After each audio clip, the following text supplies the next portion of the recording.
In certain regions of India, sweatshops are prevalent. Allegedly, an LVMH operates with complete disregard for human health and safety, as poor working conditions have been reported.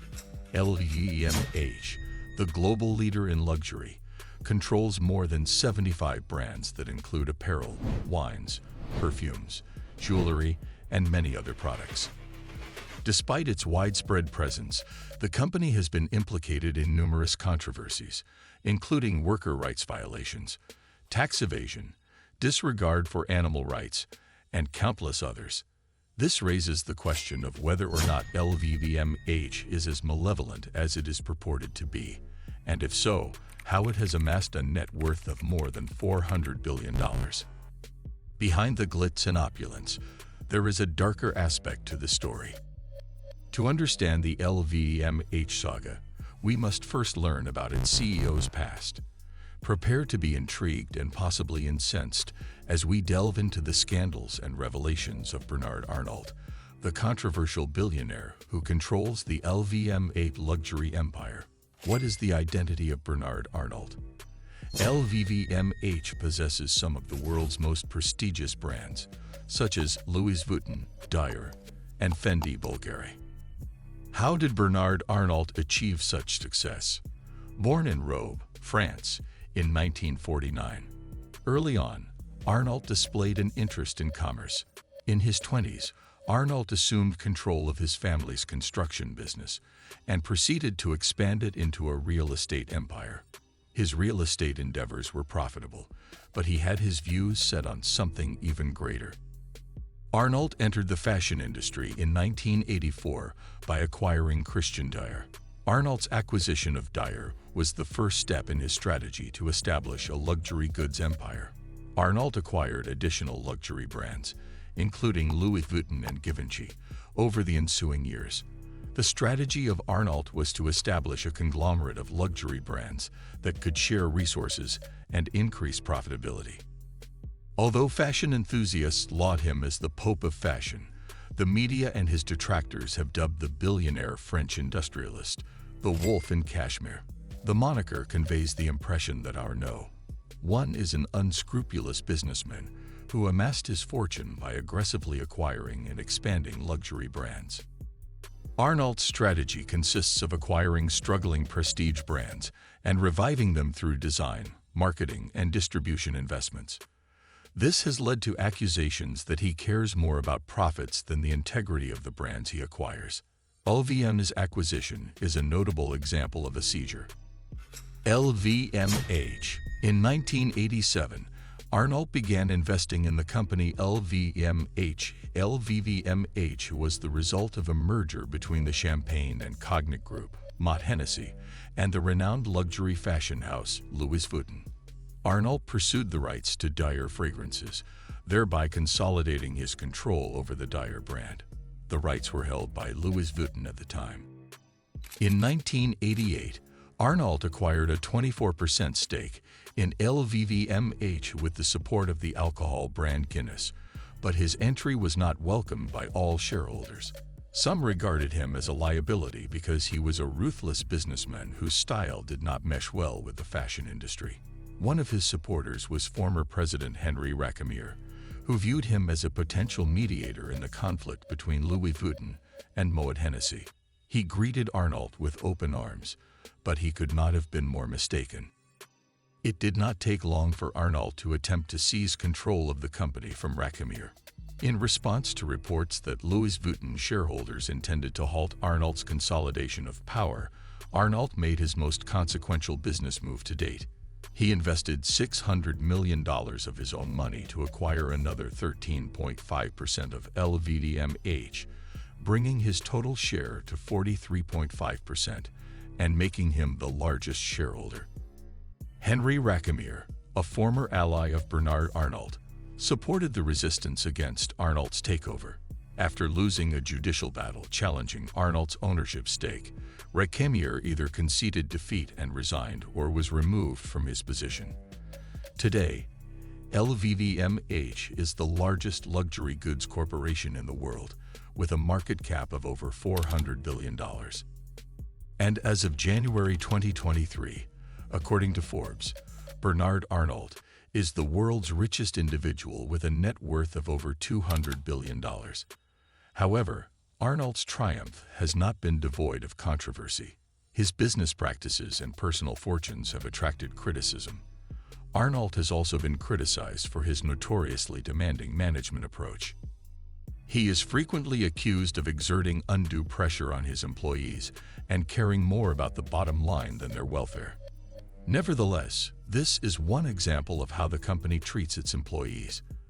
This photograph was shot on February 20, 2020 in Mumbai, and depicts Indian artisans embroidering for luxury brands. These skilled workers, who are predominantly Muslim males who left their rural homes in search of employment, toil up to 17 hours per day.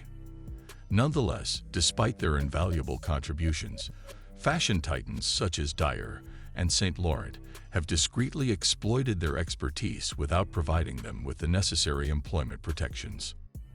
Dozens of Indian artisans operate for long periods in poorly regulated factories, embroidering garments for luxury brands such as Dyer and Saint Laurent. These skilled workers are frequently employed by middlemen factories that provide garment production and design services to satisfy the demands of the world's leading fashion houses. Despite a 2016 compliance initiative called the Youth Pact, which intended to improve factory safety and elevate Indian embroiderers, many workers continue to lack employment benefits and safeguards. In addition, seasonal demands for tens of thousands of hours of overtime that coincide with fashion weeks in Europe expose employees to exploitation. Luxury brands have been accused of lowering the prices they pay for orders while keeping consumers in the dark about their production processes. The world's largest luxury goods corporation, LVMH, Moet Hennessy, Louis Vuitton, said in an email statement, "We consider the allegations raised in your questions very seriously, but are unable to comment until a thorough investigation has uncovered additional information." Notre Dame scandal. Bernard Arnault earns enough money to solve the world's problems, but he does not. In addition to his extravagant lifestyle, he has faced criticism for how he spends his money. On the crucial evening of April 15, 2019, the world watched in horror as flames engulfed Notre Dame, the 850-year-old historic cathedral in the heart of Paris, as firefighters struggled hard to extinguish the blaze. LVMH's €200 million donation to restore Notre Dame was criticized. Millions of people all over the world lamented the loss of one of France's most recognizable landmarks. However, despite the hopelessness and desperation, the world's richest man, French tycoon Bernard Arnault, and his luxury products company, LVMH, offered their support in a heartwarming display of solidarity. They pledged €200 million, or $226 million, towards the reconstruction of Notre Dame. The Arnault family and the LVMH group wished to demonstrate their solidarity during this time of national calamity by joining forces to assist in the reconstruction of this extraordinary cathedral, which is a symbol of France, its heritage, and French unification. Who wouldn't sympathize with such a tragic loss and accept such a generous donation? However, that's not what occurred. After François-Henri Pinault, Gucci's CEO, Kering's owner, and Salma Hayek's spouse, Tuesday, he announced a donation of $100 million towards the restoration of Notre Dame.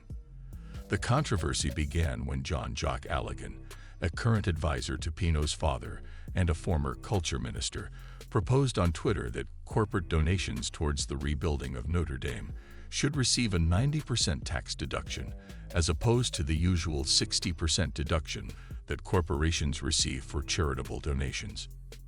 At that point, everything exploded. Pierre Husky, a French commentator, stated on a public radio station, "It has caused outrage that this act of generosity results in financial gain." And despite the fact that Bernard Arnault did not initiate the controversy, he did have something to say about it. During the shareholder meeting of LVMH, Arnault clarified that his family holding company was unsuitable for tax deductions on charitable donations, despite French law permitting a 60% deduction. He clarified that the company had exhausted its tax exemptions after receiving them for the Louis Vuitton Foundation's construction in recent years. It is a meaningless controversy. It's disconcerting to see that in France, you are criticized even for acting in the public interest. Shareholders who were pleased with the donation should demonstrate their support on social media, for a deed for which in many other nations one would be commended. Nonetheless, French citizens were outraged. Can you envision 100 million, 200 million in a single click? The head of the militant CGT labor union, Philippe Martinez, stated that this illustrates the disparities in this country. Still on the subject of taxes, tax evasion. After applying for Belgian citizenship in 2012, the fashion tycoon was also accused of tax evasion. Many interpreted the action as an attempt to evade paying France's among the highest tax rates. The news provoked a public outcry, with many individuals accusing Arnault of being unpatriotic and avaricious. Arnault refuted the allegations, stating that his application for citizenship was motivated by personal and professional factors, not tax evasion. He asserted that he had always paid taxes in France and had no plans to alter his tax status. Despite his protestations, Arnault continued to be surrounded by controversy, and the French government opened a probe into his tax affairs. Arnault ultimately retracted his application for Belgian citizenship on the grounds that he did not want his personal circumstances to reflect poorly on LVMH or the French business community. Conflict over animal rights. Animal rights group has criticized LVMH for its use of fur and exotic animal skins in its products, while the previous controversy has subsided. Paytier initiated a campaign in 2021 urging LVMH to discontinue its use of crocodile skins in its products. The campaign, which featured graphic images of crocodiles being slain for their skins, brought attention to the ethical issues surrounding the use of exotic animal skins in fashion. Peter argued that LVMH's use of these materials was inhumane and unnecessary, and he urged the company to adopt more sustainable and moral practices. LVMH defended its use of exotic animal skins by citing its stringent adherence to ethical and environmental standards.